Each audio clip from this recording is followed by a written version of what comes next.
name is Carme Machi Castaner. I have a PhD in environmental sciences, and my focus is in how can we include a more ecosystemic approach to territorial planning for a more sustainable water management. I work for ICLEI Europe, and I am a partner of this Horizon Europe project, NBS EW. I've been also part of the DANA's volunteering group in my family's town, Algemesí, which was very much affected by the latest flooding episode. So a brief on what happened and where we are and what we have chronically faced is that we live, or this region is in a coastal low-lying terrain. In the southern region of Valencia, we have experienced such chronic flooding episodes as a consequence of the flat geomorphology, the dense and the complex hydrological condition, and the occurrence of this characteristic intense rainfall during September, October, and November. The Mediterranean climate is hot during the summer and very dry, and it has a relatively mild, wet winters that are characterized by these intense short-duration storms. They're known as gota, fría, and they used to occur during September, October, and November. And they are the most significant hydrological factor for flooding, especially when they happen in the headwaters, because the water runs off fastly, channeled, and accumulates downstream in the low-lying coastal region of the south of Valencia. So here you can have a vision more or less on the main hydrological networks, as well as the definition of the El Pollo watershed in the south part of Valencia. Next slide, please.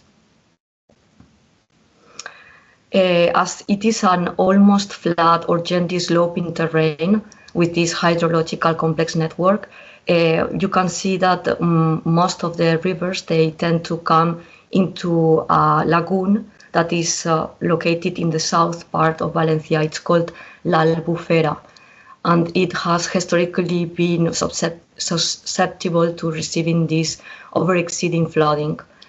Thanks to the lagoon that we maintain a little bit the water not to come and the sediments strongly into the coast, but historically we have been susceptible to both the flooding from the heavy rain and in some cases the coastal storm surges. These rivers are often prone to overflow, whereas the Albufera Lagoon, this large freshwater lagoon, hosts many species and biodiversity and brings a buffer to receive the exacerbate flooding, as earlier mentioned. In the left side, you can see the satellite image of the territory after the 29th of October due to the flooding consequences. In the middle, you can see the increase of the water mark in the lagoon. So on the left side before a flooding and on the right side after it. And on the right side, you can see how it looks a river when the water raises its level, whereas during the entire year, there is almost no water in. So the area's natural drainage and hydrological system becomes highly complex. And the combination of these factors, the seasonal rain patterns, the rapid urbanization, and the natural geography make the region particularly prone to recurring floods. The frequency and intensity of gota fría events and the difficulty of draining the stormwater in areas of high urban density increase the risk of flooding almost every autumn. This is a current analysis previous to the DANA. This was made before the catastrophe, and as you can see, some of the analyses were already anticipating which could be the preferential flow pathways of the water if it overexceeds the volume of the channel itself. So in these confluences, urban settings experienced flooding, and the drainage systems though modernized, struggle to handle the intensity and the volume of the events. With increased land development, more areas are affected, and the physical infrastructure and the human settlements as well. So why floodings took place? It's a combination. It's a combination of the geomorphological and the hydrological factors that we are in a low-lying terrain, the torrential rainfalls that have already been mentioned due to our Mediterranean climate and the gota fría phenomena, and the saturated soils, but also the urbanization that increased surface runoff. Last not least, an inadequate, and I don't want to say it this way, but an improper drainage system, since it cannot cope with sudden surges of water and the lack of more natural retention buffers, such the Albufera Lagoon, which is a natural heritage for us. Next slide. This is an estimation, is a prediction of something under the methodology that was developed by Patrick Cova. Patrick Cova is our sectoral action plan at territorial level for flooding risk prevention in the community of Valencia. And it's applied for one of the most affected regions, El Pollo watershed. So if we are analyzing this dimensionless unit of impact that you will see on the horizontal axis, we are not matching with the reality. The results are far too much with the reality, actually, with what happens with Dana. Some of the most damaged villages, for example, Paiporta, was one of the most devastated ones. At the same time that ones that are indicated in the graphic to be the most affected, like Aldaya, was far to be the most impacted. Next slide. We have to deal with unforeseen events, right? And the suddenness and the intensity. And we have a lot of challenges with forecasting and warning. So we need to reflect. A rapid onset of storms are notoriously difficult to predict in terms of timing, location, and intensity. While the meteorologist can forecast the possibility of such events to happen, the sudden and localized nature of them still catch authorities off guard. A localized thunderstorm over a small area, while other regions remain unaffected. I recall being in one place where there was no rain at all, and just 5 kilometers away from me, there was this huge intense rainfall. So the past Dana in Valencia was a fast developing storm, and it led to late warnings and imperfect forecasts. Now it happened, and we are facing the consequences. We have just to learn from this. The rain intensified in the upstream mountains. This is very important because it quickly flashed downstream, and the time window for action is very short. The communicate came very late, and citizens didn't have, most of them, the time to protect themselves. So public sometimes not take weather alerts seriously, and we have late warnings. So for a real emergency, when it arises, if those two factors happen concomitantly, the consequences can be extraordinarily traumatic, as we have recently experienced. People may be unaware of the severity of flood risks.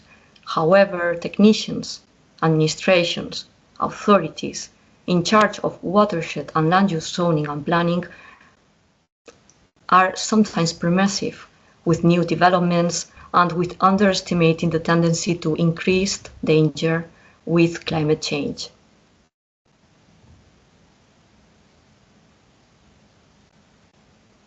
If we zoom in one of the most damaged areas from Dana, we can see on the left what was modeled for a 500 return period rainstorm event, and using the Maxar intelligence technology modeling software.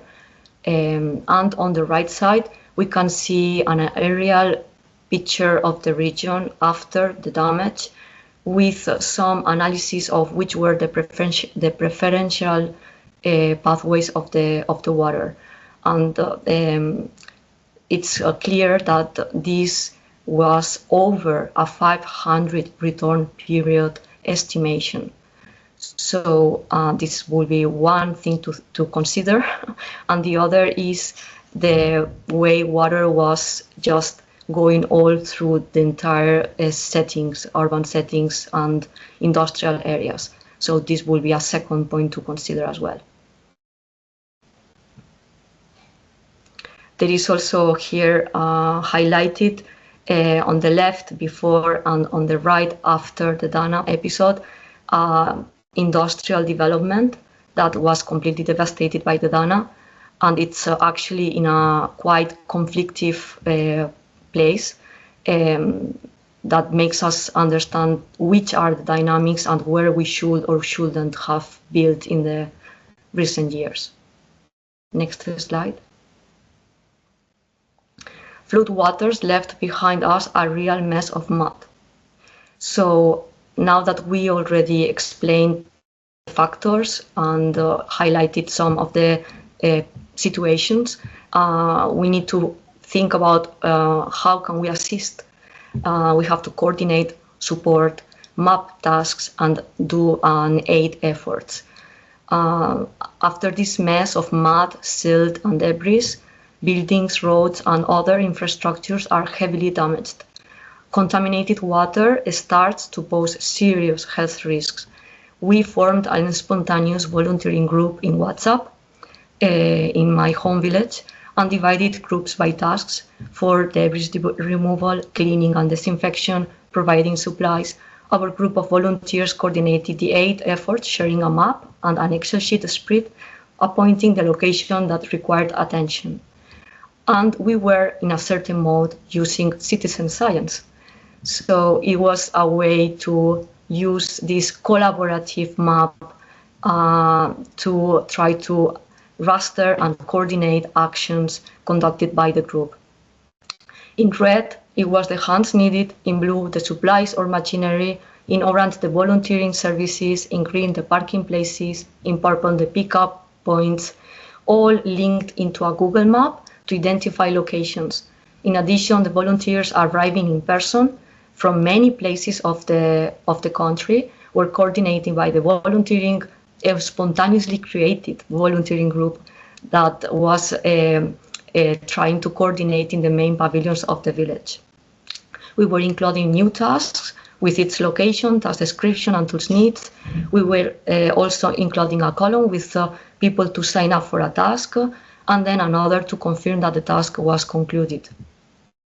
So basically, we were assisting with distributing clean water, soap, disinfectant, having to use masks and trying to be careful with the exposure to the dirt and the stagnant water. And we had like central points for distribution as well. So the supplies were coming, and then the volunteers, they were just working around in the city based on this interactive map. The village has these 3 big pavilions centralizing the reception of supplies, and they became also the place where people volunteering coming from abroad was sleeping basically on the ground. Next slide. So there was also a huge issue with how can we move the things, right? And for that, the lack of preparedness and the guidance from the firefighters, the militaries, and the machineries that needed to came in to take off cars, debris, and prepare to be ready for more active management tasks. Next slide. Here is the Excel sheet that we were sharing, where you can see the location of the street, then the thing to do, in this case supplies, and the contact. So basically the people was trying to figure out where this place was. Sometimes it was just a door-to-door asking and trying to figure out where the help was needed. Also, we coordinated with some of the firefighters for the machinery needs. So there were car removal, there were machinery to remove mud and junk. The drainage system sometimes was completely saturated, so then we required to pump water in, etc. Another click. Yeah, here there is a video. We cannot play it, but if we can play it, then you can hear and kind of have a more sensorial feeling on what this situation felt like. Another picture with some of the different tasks that were assigned for aid and where and the people that was assigned for it. Next. And this is our interactive map that we were using. So I think that now it will be good that I start sharing my screen.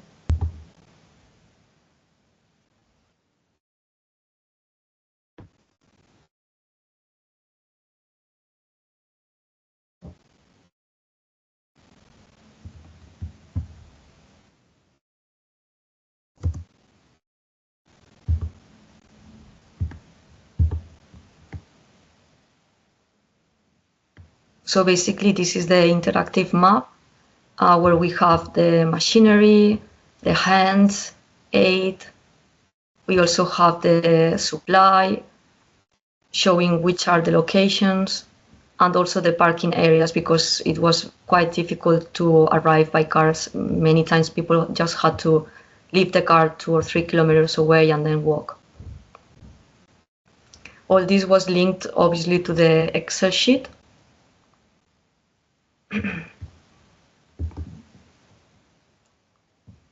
Those are the places where to take some supplies, and they were basically ground floors of people who opened their doors and they left us to come in and put disinfection supplies and food supplies. These are some of the pharmacies. Many of them, they were not operative in any case. Those were the cars that were affected. They were all around. This is about the hands support. So we were highlighting when there was urgency to go there because of some reason. And then there is the link to the Excel sheet here. So all that information was linked to this Excel sheet as well. Okay. So as a conclusion from the presentation that I have just given, I will say that as points of improvement in terms of pre-development phase and decision support mechanisms, which is under what we have to discuss here in NBS EDU World, as we are working with nature-based solutions and improving learning systems for implementing nature-based solutions. I think that highlighting these 3 points will be quite strategic. Data-driven, tech-enabled climate and resilience planning with advanced modeling and scenario analysis, to learn from such events and take a proactive measure to build climate-resilient communities, and also to take into account that these unforeseen events are going to happen and we need to be prepared for them. So we need to incorporate that into a more advanced modeling and scenario analysis. Second point, and as this is also very much in line with the Horizon Europe NBS EDU World project, integrating green and blue, riparian buffer recovery, hybrid infrastructure, and floodplain protection, especially in this case. We see that we have asphalted and put concrete in a lot of surfaces that were lately compromised by flooding. Consider implementation of hybrid gray, green and blue infrastructure comes together with a less permissive land use zoning. We live in a floodplain area. It has chronically dealt with torrential rainstorm episodes and flooding, abdicating for more natural retention areas, restoring riparian buffers, and avoiding to build up development in compromised regions. As we saw in previous slides, especially in the streams conjunctions and in flat areas between streams. Areas were turned into land for future urban development, and recent highways and roads were highly impacting the hydrological flows. Last but not least, of course, we need to reinforce or reevaluate the current hydraulic infrastructure, and we need it. We need the grey infrastructure, of course. We need all those defensive elements. It's not that they are not compatible with having a more hybrid infrastructure and holistic approach. We need to evaluate them and to make sure that the dams and the engineered flooding defenses are working well, not only for a 100 return period rainfall, but for an even 500 return period rainfall or more, as we could see in the evaluation of the latest one. So that it's all from my side, and I thank you all for letting me present about this within the context of the NBS EduWorld project. In this next slide, you can have more information about the project, and there is my contact as well.